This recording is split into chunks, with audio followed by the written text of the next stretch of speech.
Student, पिछले class में हम लोगों ने TIR टोटल इंटरनल रिफ्लेक्शन अर्थात पूर्ण आंतरिक परावर्तन के बारे में पढ़ा था और आज हम लोग उसके एप्लीकेशंस के बारे में पढ़ेंगे कि क्या क्या एप्लीकेशंस हो सकते हैं TIR के।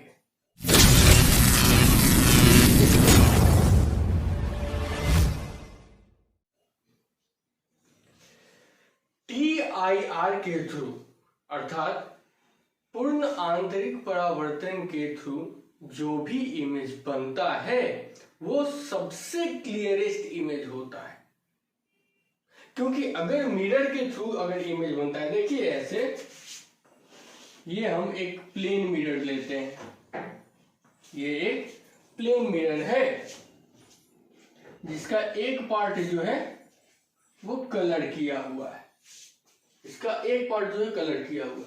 लाइट जब आता है इस पे पड़ा, लाइट इंसिडेंट किया, तो ऐसा नहीं, अगर मान लेते हैं ये 100%, तो कोई भी अपना 100% ही होता है, तो ये लाइट आया तो ये पूरा का पूरा जो है वो रिफ्लेक्ट कर जाएगा, ऐसा नहीं होता है।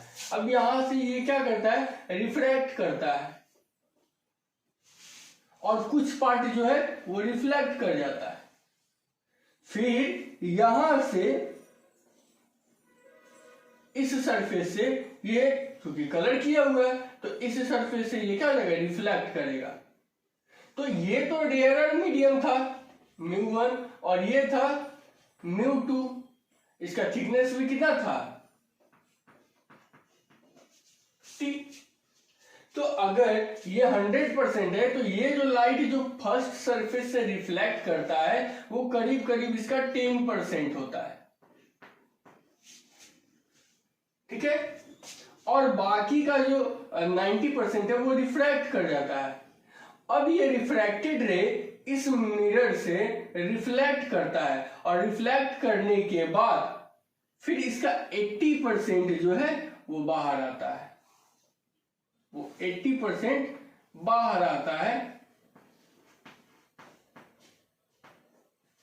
और फिर 10% जो है वो रिफ्लेक्ट कर जाता है TIR के थ्रू, ये कारण है ना, डेंसर से रेयर मीडियम की तरफ जा रहा था तो सारा का सारा रिफ्लेक्ट नहीं किया, कुछ रिफ्लेक्ट नहीं किया, कुछ रिफ्लेक्ट कर गया, फिर यहां से कुछ, फिर यहां से ये रिफ्लेक्ट किया और रिफ्लेक्ट करने के बाद फिर इसका 10% जो है वो बाहर निकलेगा और इस तरीके से इतना आपको रे मिलता है, इतने इमेज जो है वो मिरर के द्वारा बनाया जाता है, बहुत सारा बनाया जाता है ना। ये 10% सब आगे चला जाएगा। और क्वेश्चन अगर पूछा जाता है कि कौन सा इमेज सबसे ब्राइटेस्ट होता है, तो जिसमें सबसे ज्यादा लाइट होगा तो सेकेंड वाला इमेज सबसे ब्राइटेस्ट होता है। तो यहाँ पर देख रहे हैं कि जब लाइट इंसिडेंट कर रहा है तो कुछ रिफ्लेक्ट कर रहा है, कुछ रिफ्रैक्ट कर रहा है, फिर रिफ्रैक्ट का कुछ पार्ट जो है रिफ्लेक्ट कर रहा है और कुछ पार्ट जो है रिफ्रैक्ट कर रहा है और इस तरीके से इमेज बन रहा है। लेकिन अगर हम TIR की बात करें, ये सिंपल रिफ्लेक्शन और रिफ्रैक्शन है, लेकिन अगर हम TIR की बात करते हैं तो TIR में पूरा का पूरा जो है रे 100% रिफ्लेक्ट कर जाता है और उसके 100% रिफ्लेक्शन के कारण ही इमेज काफी ब्राइट बनता है।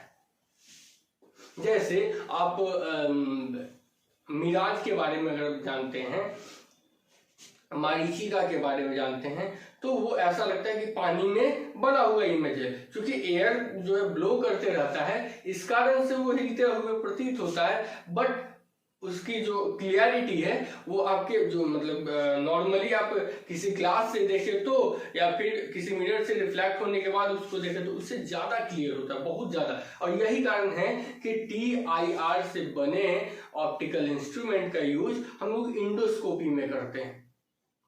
इंडोस्कोपी क्या है, ये एक मेडिकल इंस्ट्रूमेंट है। जैसे आप किसी हॉस्पिटल में जाइएगा तो आपके बॉडी के इंटरनल ऑर्गन्स का जो फिगर पिक लेना पड़ता है, कोई खराबी होता है तो वो इंडोस्कोप जो है आपके मुंह के द्वारा आपके पेट में डाला जाता है केबल के वायर के द्वारा, और उससे आप जो भी मतलब के अंदर गड़बड़ होता है उसका इमेज जो है वो स्क्रीन पर दिखाया जाता है, और उससे वो इमेज जो है काफी क्लियर रहता है, वो इमेज बहुत ही क्लियर रहता है। अगर TIR प्रोसेस में एक बार लाइट जब इंटर कर जाता है तो वो काफी क्लियर इमेज, अब वो अंदर जैसे पेट के अंदर तो पूरा डार्क है, अंधेरा है, लाइट कहाँ से है, लेकिन एक बार जो लाइट उसके अंदर गया वो इतनी बार रिफ्लेक्ट करता है, रिफ्लेक्शन के बावजूद उसमें किसी भी प्रकार का मतलब जो होता है लॉस जो होना वो नहीं होता है, और पूरा का पूरा लाइट जो रिफ्लेक्ट करके पूरा का पूरा बाहर आता है। आज हम लोग देखेंगे वही कि किस प्रकार से ये वर्क करता है। ठीक है, तो इसका सबसे फर्स्ट ये इसको नोट कर लीजिए, इसका सबसे फर्स्ट जो है आपको एप्लीकेशन हम लोग देखते हैं, है ना।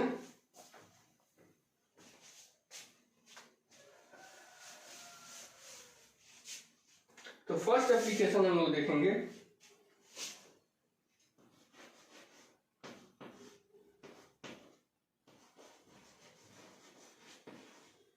मिराज, है ना, मिराज, इसको लूमिंग सॉरी लूमिंग करें, इसको मरीचिका बोलते हैं।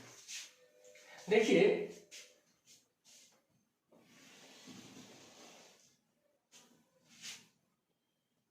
यहां पर एक व्यक्ति जो है वो खड़ा है, ये रोड पे जा रहा है, और यहां पर एक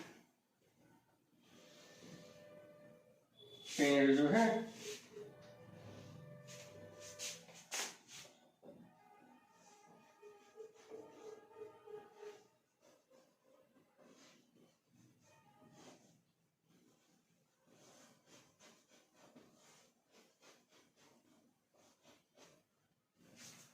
ये पेड़ है।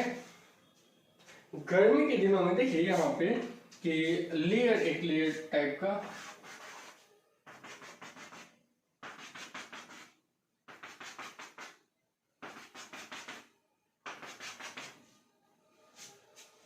गर्मी के दिनों में नीचे का टेम्परेचर ऊपर के टेम्परेचर से क्या होता है, हाई होता है, और टेम्परेचर जैसे जैसे नीचे हाई होते जाएगा नीचे का मीडियम क्या हो जाएगा, रेयर होते जाएगा, है ना।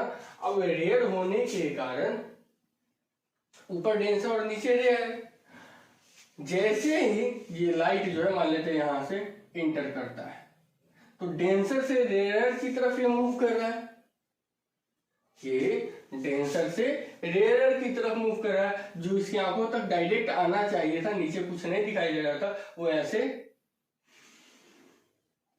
नीचे वाले सरफेस से टकरा के और फिर इसकी आंखों तक जाएगा।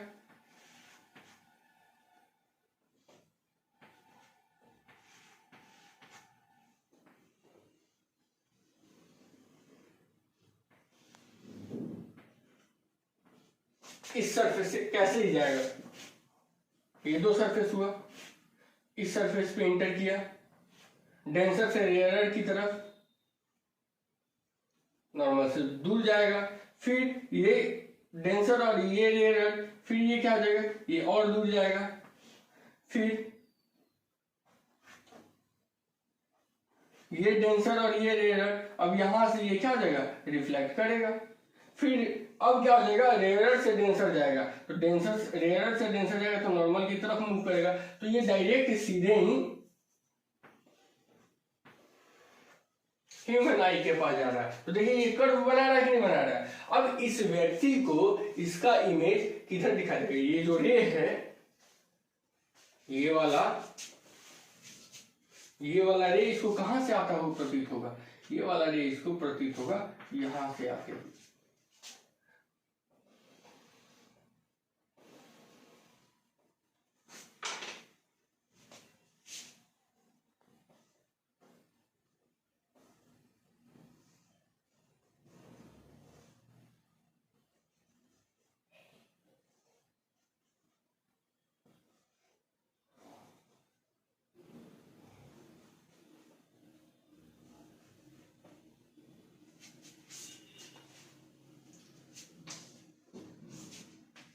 अब इसको जो है यहाँ पे तो कुछ नहीं, यहाँ पे तो ग्राउंड है, ये सीधे क्या है, ग्राउंड है, कोई रिफ्लेक्टिंग सब्सटेंस भी नहीं है यहाँ पे जो रिफ्लेक्ट करे, लेकिन इस व्यक्ति को इसका एक्चुअल इमेज तो दिखाई, मतलब एक्चुअल ऑब्जेक्ट तो दिखाई दे रहा है, लेकिन इसका इमेज भी इसको दिखाई दे रहा है।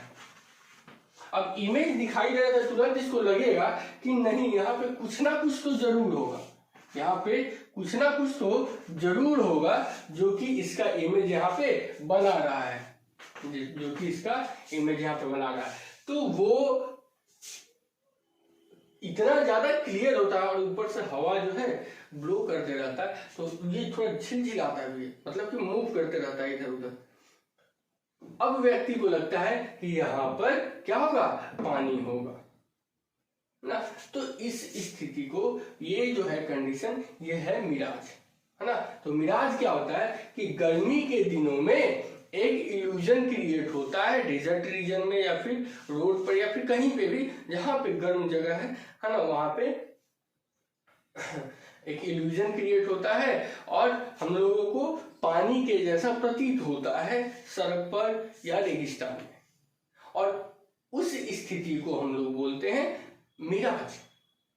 वो कैसे होता है कि जैसे जैसे मीडियम, मतलब कि जैसे जैसे हम ऊपर से नीचे की ओर आते हैं टेम्परेचर बढ़ते जाता है, और टेम्परेचर बढ़ने के कारण क्या हो जाता है कि मीडियम डेंसर से रेयर होता चला जाता है, और उसके कारण क्या होता है कि लाइट जब इंटर करता है टेंसर से रेयर मीडियम की तरफ तो वो नॉर्मल से दूर भागते जाता है, और एक ऐसा कंडीशन आता है जब उसका क्या हो जाता है, TIR हो जाता है, मतलब टोटल इंटरनल रिफ्लेक्शन हो जाता है। जैसे ही आई का वैल्यू C से बढ़ जाता है वो क्या हो जाता है, रिफ्लेक्ट कर जाता है पुनः ऊपर वाले मीडियम में।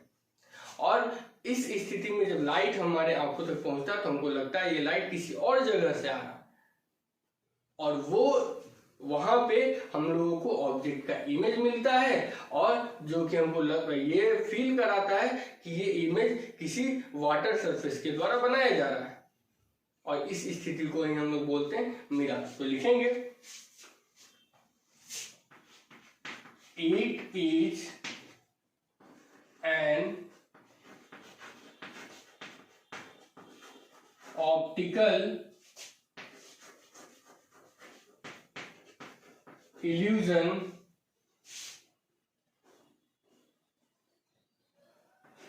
in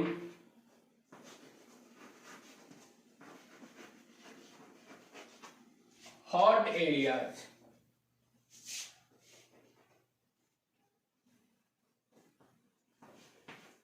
It seems like the water on the surface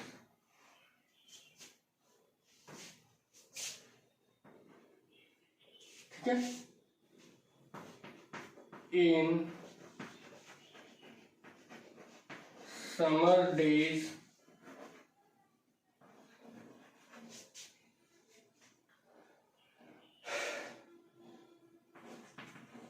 temperature of the region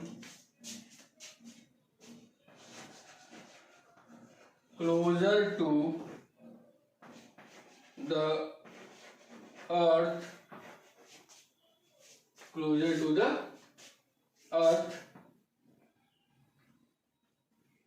is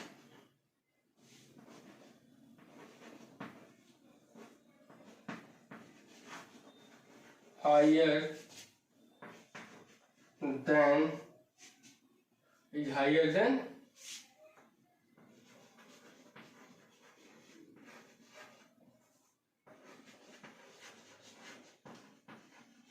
above region.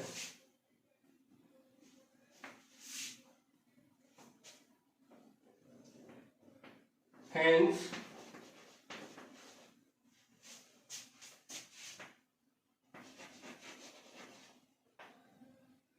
when light enters from denser to rarer and angle of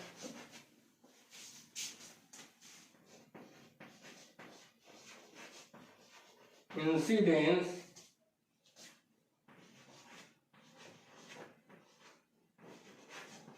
greater than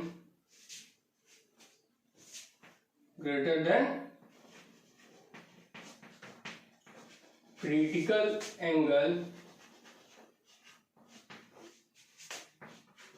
then is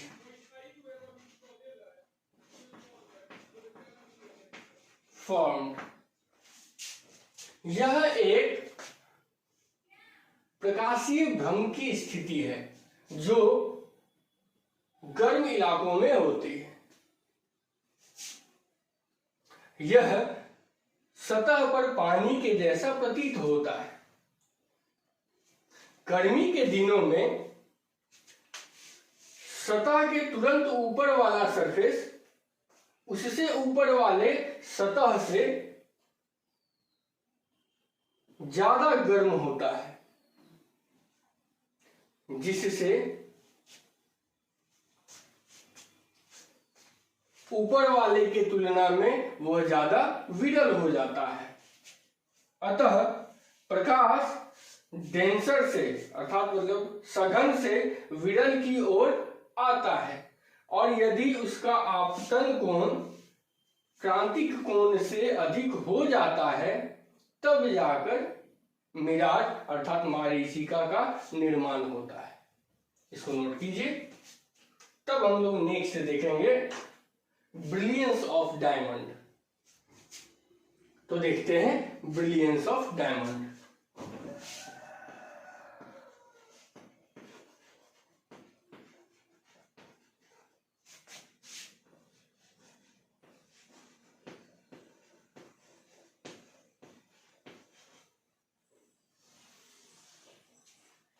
अर्थात हीरा इतना क्यों चमकता है ये देखते हैं।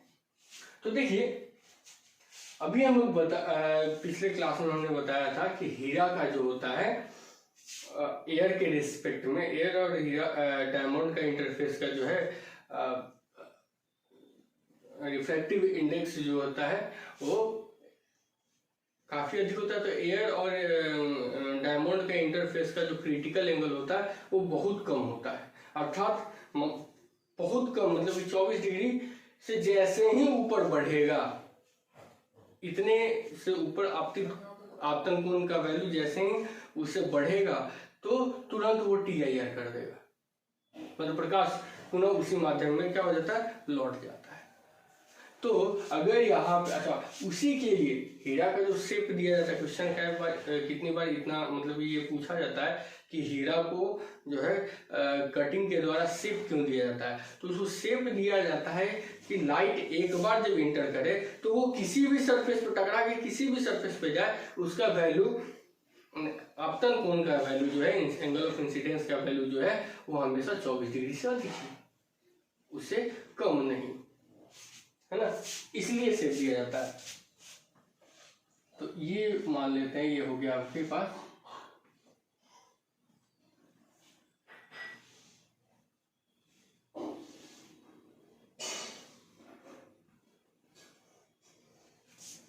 ये हीरा हो गया, ठीक है। अब लाइट जो है जैसे ही इसमें इंटर कर जाता है, एक बार में लाइट इंटर किया, लाइट जैसे ही एंटर किया, ये तो रेयर से डेंसर है तो चला गया। अब ये लाइट किसी भी सरफेस पे चला जाए, इसी में घूम के रह जाएगा, ये घूमता ही रह जाएगा लेकिन बाहर नहीं आ पाएगा। अब लाइट बार बार देखिए तो टकरा रहा है कि नहीं एक दूसरे से, लाइट जो है एक दूसरे से टकरा रहा है। अब इतनी बार जब टकराएगा तो ये मतलब एक बार जब इंटर कर गया लेकिन बाहर नहीं निकल सकता है, बहुत कम मात्रा निकलता होगा, है ना, जिसका एंगल ऑफ इंसिडेंस 24 डिग्री से कम होता होगा वो निकलता होगा, मतलब क्रिटिकल एंगल से कम होता होगा तो वो निकलता होगा, है ना, नहीं तो सारे के सारे अंदर ही रह जाते हैं। तो लाइट जब कंटिन्यूअसली रिफ्लेक्ट करते रहेगा तो चमक आएगा ही। अब कैसे होता है कि कोई सामने आपका खड़ा हुआ है, आप साइड मिरर क्या करते हैं, चमका देते हैं, या फिर कोई भी आईना लेके सन का जो है लाइट उसके चेहरा पे लाके हल्का से खिसका देते हैं, तो देखते हैं अचानक से एकदम काफी ज्यादा लाइट जो है वो मूव करते हुए जाता है। अब सोचिए कि वो जब चमकता है तो इसके अंदर तो बहुत सारा रिफ्लेक्शन हो रहा है, तो ये कितना चमक, यही कारण TIR के कारण ही डायमंड जो है वो चमकता है। लिख सकते हैं हम लोग brilliance of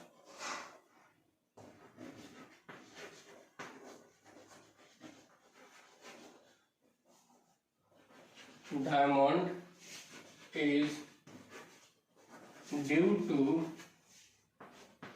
TIR, total internal reflection, है ना।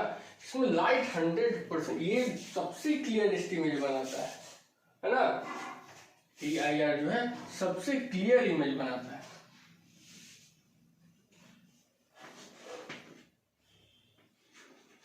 Light once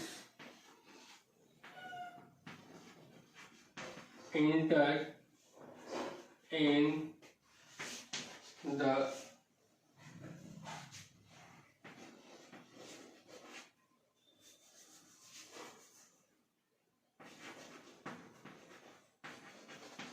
diamond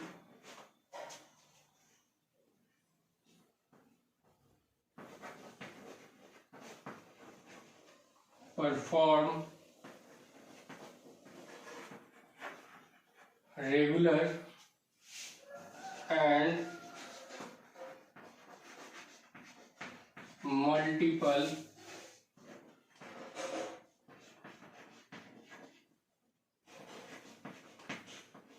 reflection due to TIR।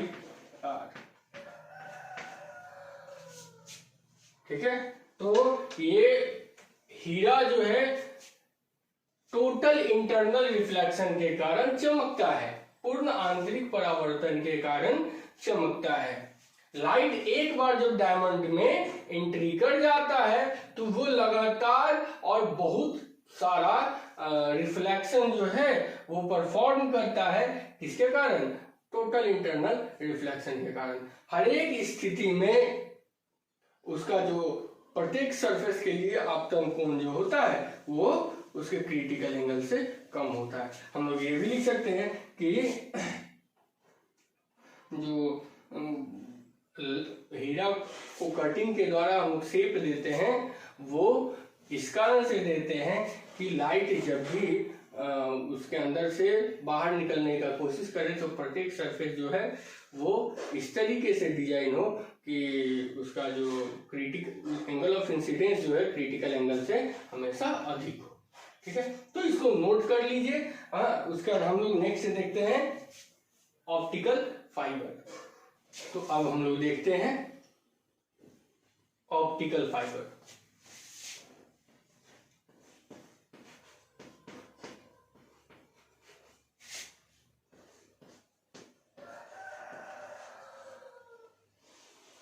Optical fibre समझते हैं, ऑप्टिकल फाइबर होता क्या है। देखिए ऑप्टिकल फाइबर जो है एक ट्रांसपेरेंट वायर जो होता है, वायर टाइप का होता है फाइबर, है ना, उसका मिक्सअप होता है, बंडल होता है ना, बहुत सारा उसमें फाइबर होता है। और प्रत्येक फाइबर जो है वो दो लेयर से मिलकर बना होता है। एक लेयर होता है कोर और दूसरा लेयर होता है क्लैडिंग। अंदर वाले लेयर को बोलते हैं कोर, ये देखिए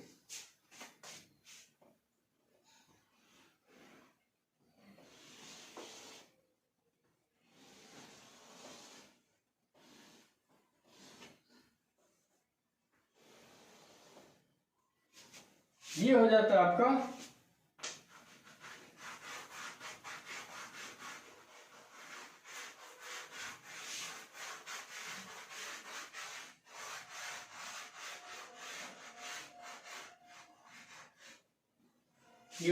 कोर।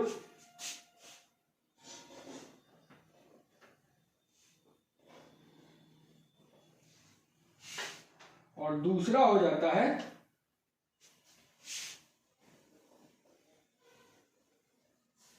जस्ट इसके ऊपर वाला,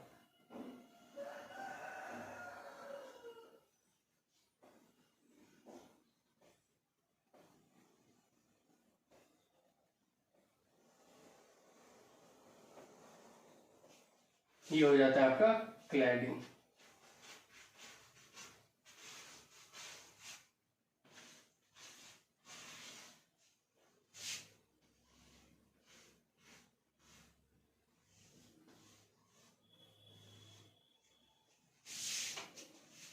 अंदर वाला क्या आ जाता है? अंदर वाला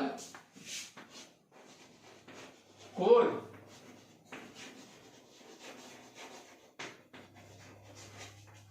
क्लैडिंग। दो लेयर हो गया।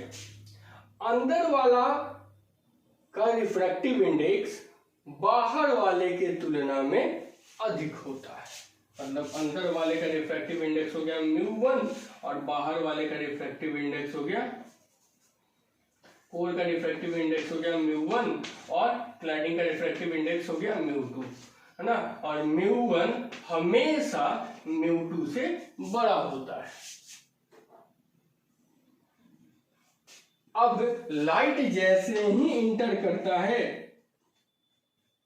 लाइट ऐसे इंटर किया तो अगर स्मॉल एंगल पे इंटर करता है, जैसे इसमें इंटर करता है, तो इसका रिफ्रैक्टिव इंडेक्स इसके रिस्पेक्ट में क्या होता है? अधिक होता है। तो डेंसर जब भी इंसिडेंट कराया जाता है तो स्मॉल एंगल पे इंसिडेंट कराया जाता है ना। तो डेंसर से रेयर मीडियम की तरफ जाता है और जाने का कोशिश में दे पाता है कि उसका जो एंगल ऑफ इंसिडेंस है, एंगल ऑफ इंसिडेंस जो है वो सी से बड़ा है। वो सी से क्या है? बड़ा है, मतलब क्रिटिकल एंगल से बड़ा है। तो जब भी लाइट का angle of incidence critical angle से बड़ा होता है और वो डेंसर से रेयर मीडियम की तरफ जाने का कोशिश करता है, तो उस केस में लाइट जो है पुनः उसी माध्यम में रिफ्लेक्ट हो जाता है। वो उसी मीडियम में क्या हो जाता है? रिफ्लेक्ट हो जाता है। अब ये रिफ्लेक्ट कर गया, फिर ये मल्टीपल टाइम रिफ्लेक्ट करके अच्छा, इसमें जो होता है इसके इंटेंसिटी में कोई किसी भी प्रकार का लॉस नहीं होता है। इसके इंटेंसिटी में किसी भी प्रकार का लॉस नहीं होता है और लाइट जो है इसके थ्रू ट्रांसमिट होकर उधर चला जाता है। ठीक है, बहुत जगह पे ऐसा देखा जाता है कि कोर का जो रिफ्रैक्टिव इंडेक्स होता है वो करीब करीब 1.52 μ1 अप्रोक्सीमेटली 1.52 और μ2 जो होता है अप्रोक्सीमेटली 1.48। ये कंपोजिट ग्लास से, मतलब आपका क्वार्ट्ज फाइबर जो होता है उसी से मिलके ये बना होता है। तो इस चीज को लिख लेते हैं।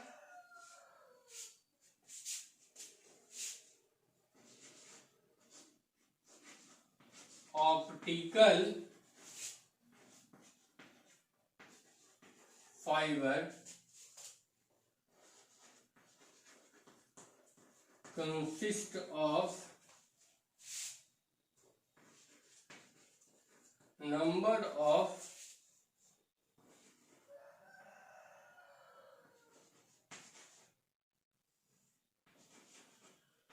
composite glass या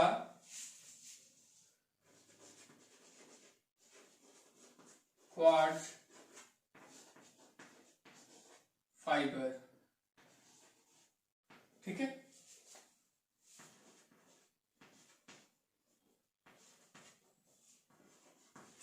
each fiber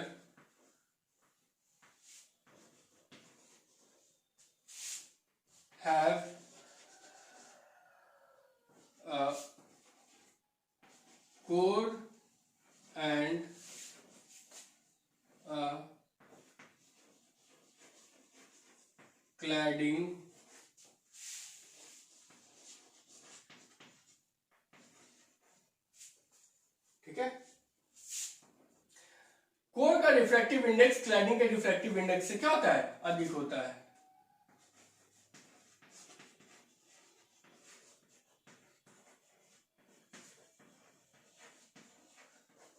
refractive index of core is greater than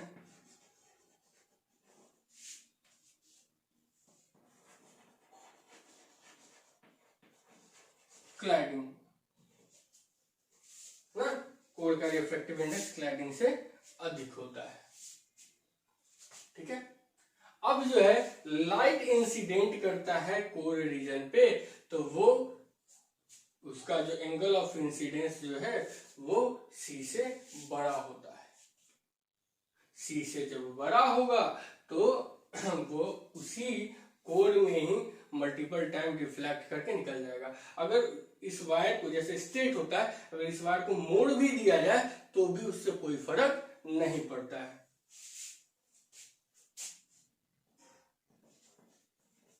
light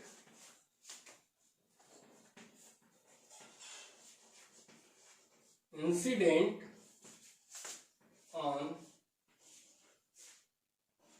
core region having angle greater than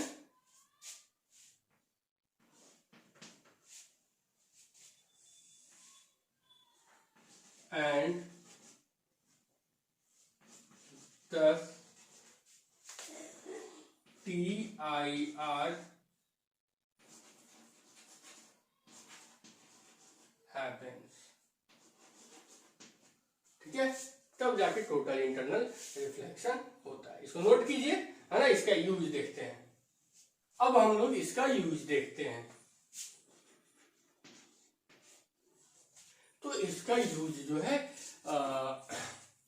light signal को इलेक्ट्रिकल सिग्नल में चेंज करने के लिए, है ना, ट्रांसमिशन में जो है कम्युनिकेशन सिस्टम में यूज होता है। फिर एंडोस्कोपी में होता है इसका यूज, है ना। क्लियर से क्लियरेस्ट इमेज प्राप्त करने के लिए इसका यूज किया जाता है, ठीक है। तो इसमें लिखते हैं हम लोग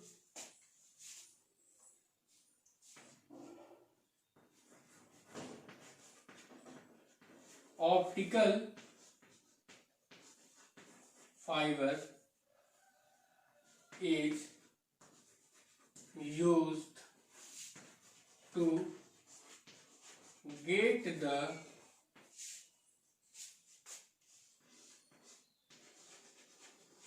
clearest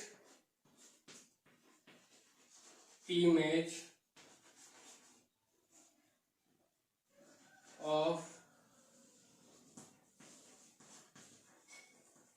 internal organs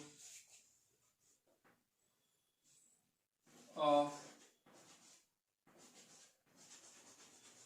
human body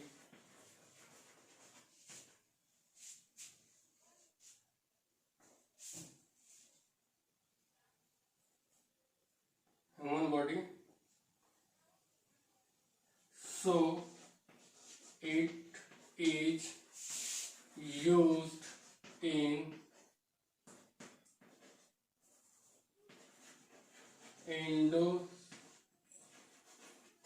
endoscope, ठीक है। उसके बाद it is used to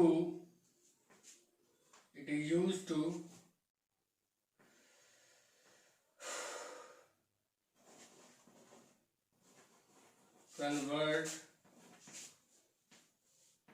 the light. It is used in the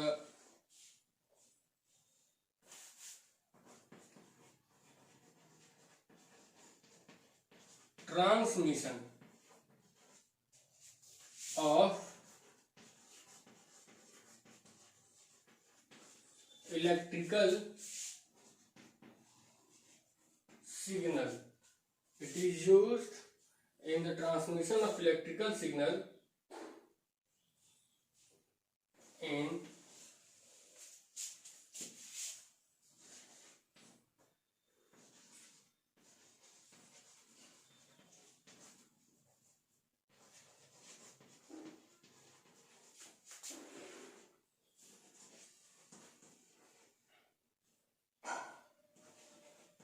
communication system. It is also used to receive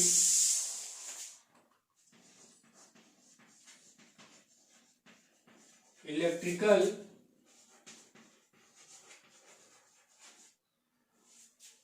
which is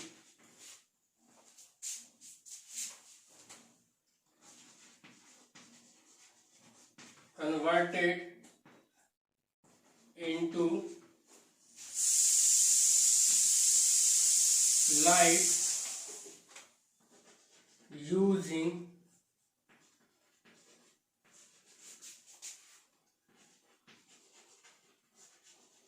suitable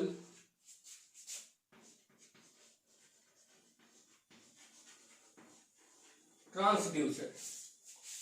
ये ट्रांसड्यूसर क्या होता है, इसको हम लोग कम्युनिकेशन चैनल में पढ़ेंगे, कम्युनिकेशन सिस्टम में पढ़ेंगे। फिलहाल हम लोग देख लेते हैं। तो ये ऑप्टिकल फाइबर का यूज जो होता है मेडिकल टर्म में होता है, जब इंटरनल ऑर्गन का जो हम लोगों को तस्वीर लेना रहता है कि किस ऑर्गन में क्या गड़बड़ी है ना, तो एंडोस्कोपी में इसका यूज करते हैं। और फिर हम लोग क्या करते हैं, तब हम लोग क्या करते हैं कि इंटरनल ऑर्गन्स का इमेज लेते हैं, या फिर कम्युनिकेशन सिस्टम में किसी ट्रांसड्यूसर के द्वारा लाइट सिग्नल को इलेक्ट्रिकल सिग्नल में कन्वर्ट करके और इसी ऑप्टिकल फाइबर के द्वारा ट्रांसमिट किया जाता है, या फिर किसी इलेक्ट्रिकल सिग्नल को रिसीव किया जाता है और ट्रांसड्यूसर के द्वारा उसको लाइट सिग्नल में कन्वर्ट किया जाता है। तो इसको नोट कर लीजिए आप लोग। अब देखते हैं हम लोग फील्ड ऑफ विजन।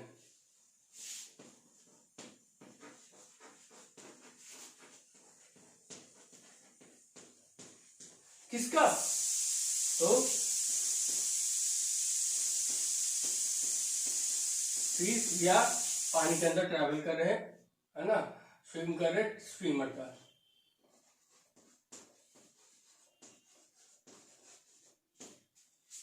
इसका फील्ड ऑफ विजन देखते हैं। तो देखिए मछली जो है पानी के अंदर है, मछली जो है पानी के अंदर है, और उसके सरफेस के जस्ट ऊपर क्या है, एयर है। तो एयर पानी के रिस्पेक्ट में क्या है, रेयर मीडियम है, और पानी उसके रिस्पेक्ट में क्या है, डेंसर मीडियम है। तो अगर ऊपर जैसे चील हुआ, कौवा हुआ, या फिर मतलब कोई भी चीज है जो कि मछली मतलब मछली का शिकार करती है, तो उससे बचने के लिए मछली को वो कैसे, मतलब उसका विजन जो है, विजन एरिया जो है वो किस प्रकार से उसको हेल्प करता है वो देखते हैं, है ना। तो देखिए यहाँ पे ये हो गया एक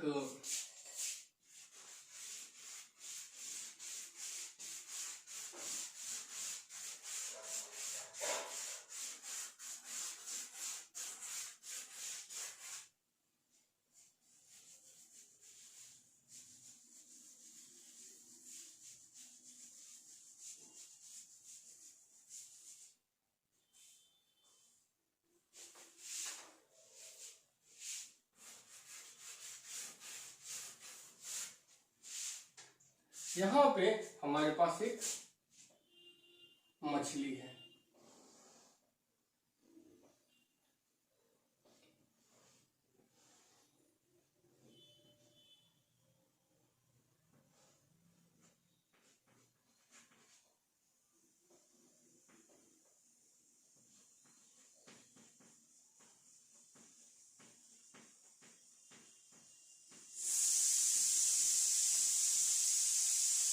ये मछली है।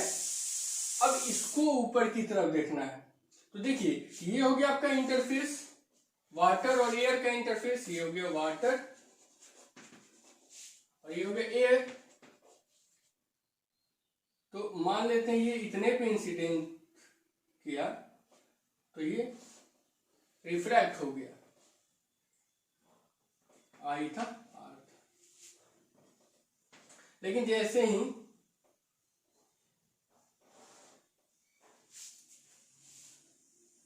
ऐसे करते हैं,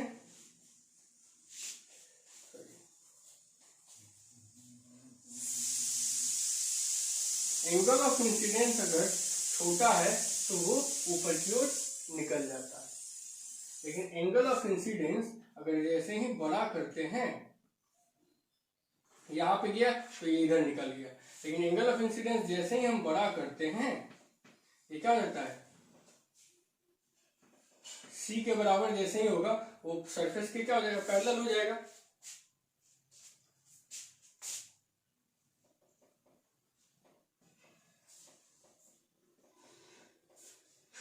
एंगल ऑफ इंसिडेंस सी के बराबर होता है तो एंगल ऑफ रिफ्लेक्शन 90 डिग्री के बराबर हो जाता है। उसी तरीके से ये भी पैरेलल निकल गया, ये भी किसके बराबर होगा, सी के बराबर होगा। यहां पे उड़ता हुआ कोई ऑब्जेक्ट होगा, जब ये सी है तो ये भी क्या हो जाएगा, सी, ये भी क्या हो जाएगा, सी। अच्छा, एयर और वाटर इंटरफेस के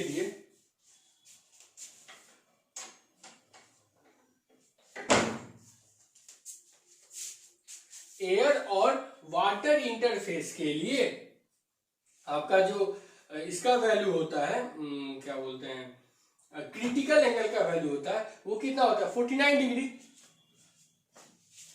फॉर वाटर एयर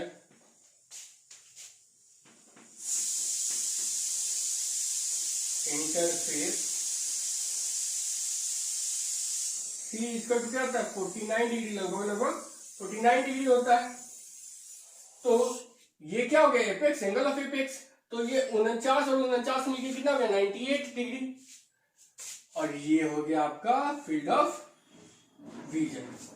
ये हो गया एरिया जो कि मछली को दिखाई दे, इतना एरिया तक ये ऊपर पूरा का पूरा देख सकती, ठीक है। तो फॉर फील्ड ऑफ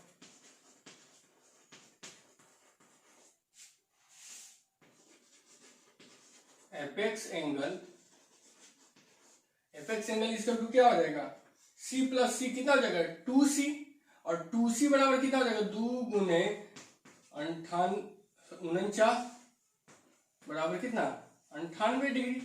ये हो जाएगा एपेक्स एंगल का वैल्यू। बात करते हैं कि अगर ये यहां से यहां तक कितना, 8 हाइट पे है, कितने हाइट पे है, 8 हाइट पे है, तो इसका जो विजन होगा, जो फील्ड ऑफ विजन होगा, उसका रेडियस कितना होगा, यहां से यहां तक हम लोग मान लेते हैं क्या, आर। तो रेडियस ऑफ दिस रीजन, तो रेडियस ऑफ रीजन निकालेंगे तो ये हो गया आर, ये हो गया एच, और ये हो गया पी। तो पी बाई एच या पी बाई बी बराबर क्या हो जाएगा, 10c।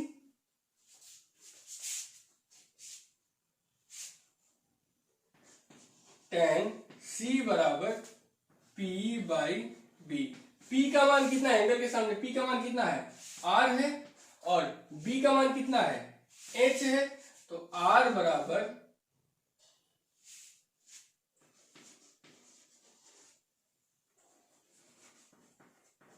रेडियस ऑफ रीजन निकाल रहे हैं, तो आर इक्वल टू क्या हो जाएगा, एच टेन सी। आर बराबर एच, टेन सी को क्या लिख सकते हैं, sine C by cos C. Sine C बराबर 1/μ होता है, हम लोग जानते हैं क्या, चूंकि साइन सी बराबर 1/μ, तो कॉस सी का वैल्यू अगर निकालते हैं, इसलिए कॉस सी बराबर √1 - साइन स्क्वायर सी।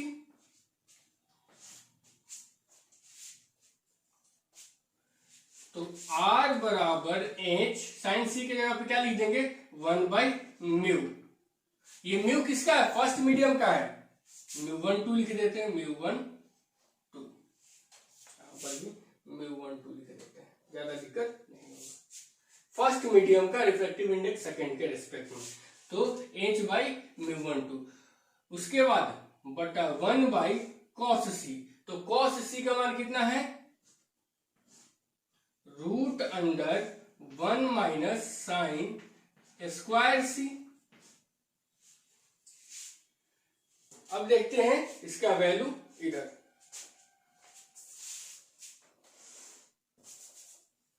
R बराबर H बटा μ12 √1 - 1/μ12 का होल स्क्वायर। तो R बराबर H बटा μ12 √1 μ12 -1, इसका स्क्वायर हो जाएगा ना, बटा μ12 का होल स्क्वायर। ये ऊपर चला जाएगा तो रूट से स्क्वायर हट जाएगा और उससे ये कट जाएगा। तो R का वैल्यू आपको मिल जाएगा, R = H √1 का होल स्क्वायर, स्क्वायर से ये कट गया, बटा μ12 √1 -1, और इससे ये कट गया। ठीक है, तो फाइनली आपको R का वैल्यू मिल गया। R का वैल्यू कितना हुआ, यहां पर देख लीजिए एक बार, R = H/√μ12 का स्क्वायर -1। देखिए एक बार फिर से,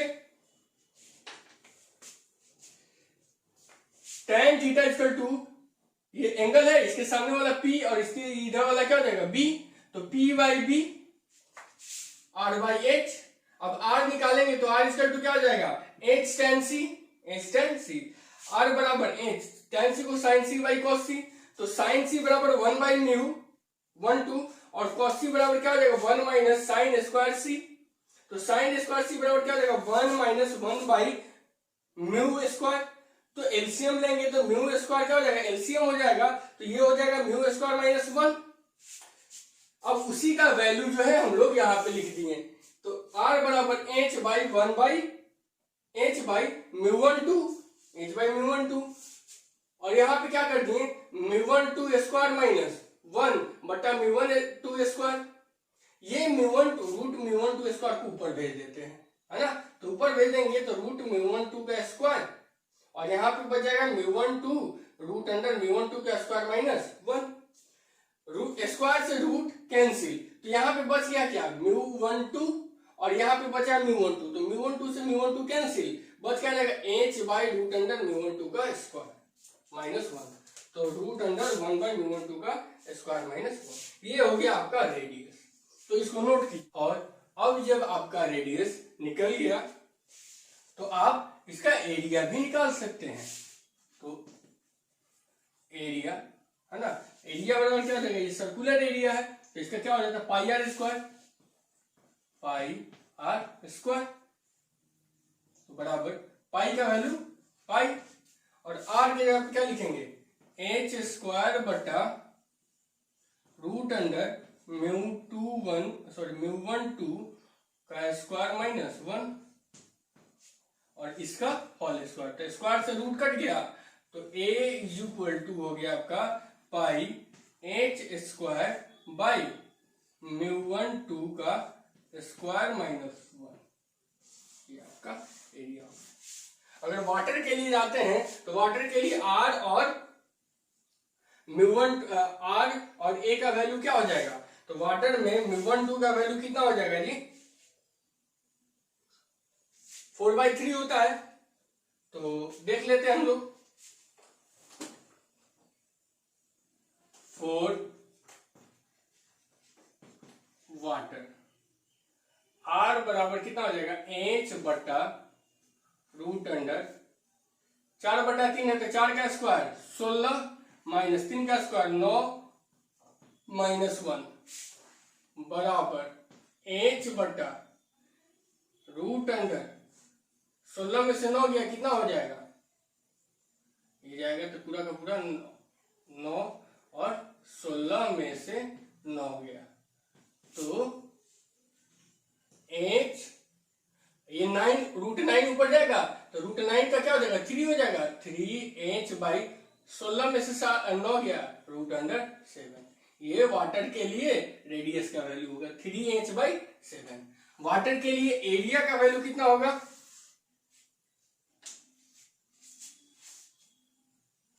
वाटर के लिए एरिया का वैल्यू कितना होगा, अरे यार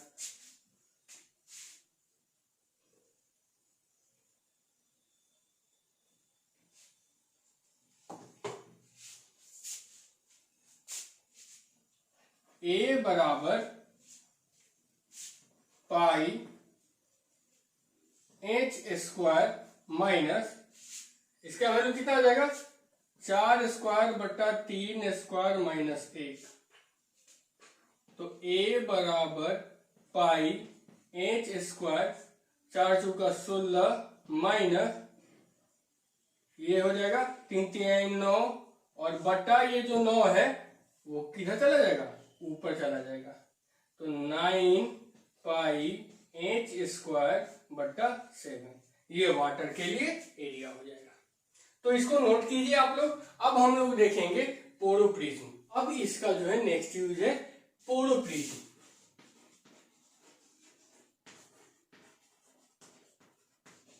ये क्या होता है, पोरोप्रिज्म जो होता है, देखिए इसका यूज हम लोग पेरिस्कोप या बाइनोकुलर्स में करते हैं रेज को डेविएट करने के लिए, है ना। रेज को 90 डिग्री या 180 डिग्री तक डेविएट करने के लिए पोरोप्रिज्म का यूज करते हैं। ये क्या करता है, एक आइसोसेलेस ट्रायंगल होता है, अर्थात एक समद्विबाहु त्रिभुज होता है, जिसका यूज करके हम लोग TIR का इसमें TIR के प्रिंसिपल का यूज करके हम लोग लाइट को जो है वो 90 डिग्री या 180 डिग्री तक मोड़ते हैं, है ना। देखते हैं कैसे।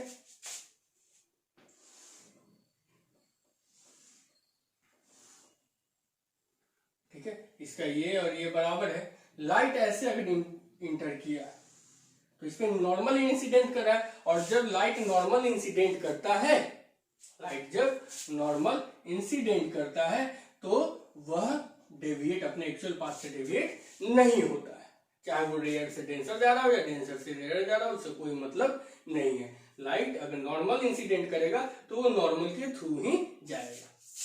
तो जब यहां पे आया, अब इसका एंगल ऑफ इंसिडेंस जो होता है वो C से बड़ा हो जाता है, तो वो क्या हो जाता है, TIR के थ्रू इधर आ जाता है।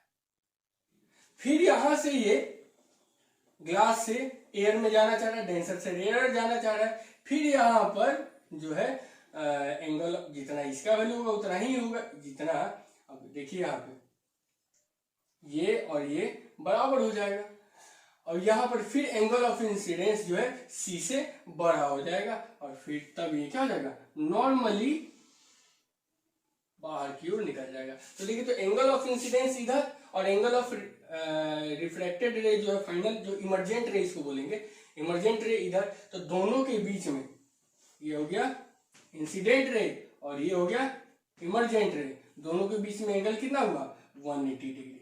तो डेविएशन इक्वल टू कितना हो गया, 180 डिग्री। उसी तरीके से अगर ऐसे है,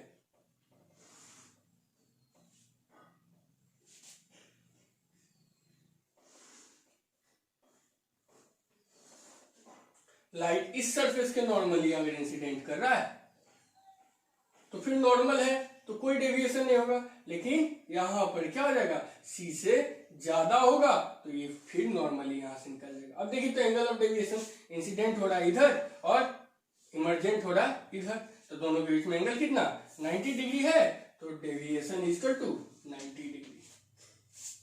उसी तरीके से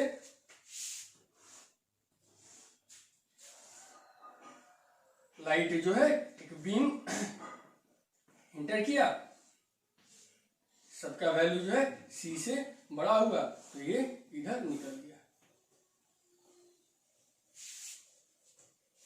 फिर यहां पे डेविएशन कितना का हुआ तो 90 डिग्री का, तो हम लोग लिख सकते हैं photo prism is used in periscope and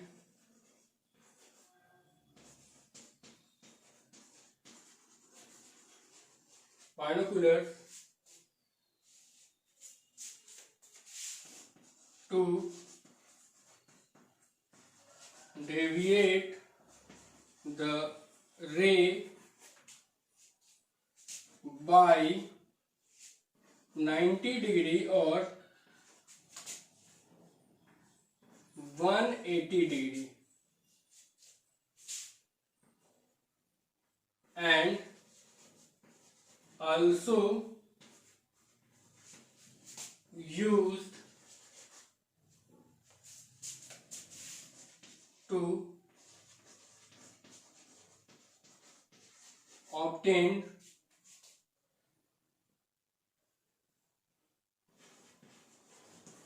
erect image. ठीक है, तो पोरोप्रिज्म का यूज हम लोग, पोरोप्रिज्म एक आइसोसेलेस प्रिज्म है ना, जिसका दो साइड जो है आपस में बराबर है। इसका यूज हम लोग पेरिस्कोप या बाइनोकुलर्स में करते हैं।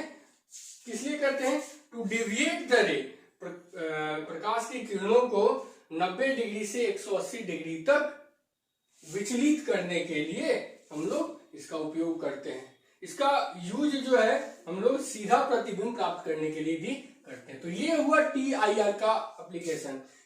एक मिराज है ना, और मिराज की ही तरह है, कोल्ड दिनों में लूमिंग होता है ना, जो एक्चुअल साइज से बड़ा दिखाई देने लगता है, वो कोल्ड रीजन में होता है ना, लूमिंग हो जाता है। मिराज है, ब्रिलियंस ऑफ डायमंड है, डायमंड जब चमकता है, इतना ज्यादा क्यों चमकता है, तो वो TIR के कारण। उसके बाद है आपका फिश का जो है जो देखता है, फिश का जो विजन का रीजन है ना, वो भी हमारा TIR के थ्रू ही प्राप्त होता है। उसका एरिया देखा हमने, रेडियस देखा, ठीक है। उसके बाद पोरोप्रिज्म। तो ये हो गए आपके TIR के एग्जाम्पल्स या एप्लीकेशंस, ऐसा बोल सकते हैं, है ना। सबसे इंपॉर्टेंट इसमें है ऑप्टिकल फाइबर। ऑप्टिकल फाइबर को अच्छे तरीके से आप लोग पढ़िए, ये आपके बोर्ड पॉइंट ऑफ व्यू से काफी इंपॉर्टेंट है, बहुत ज्यादा इंपॉर्टेंट है ना। तो अब तक के लिए इतना ही, है ना। नेक्स्ट क्लास में हम लोग देखेंगे अगला टॉपिक।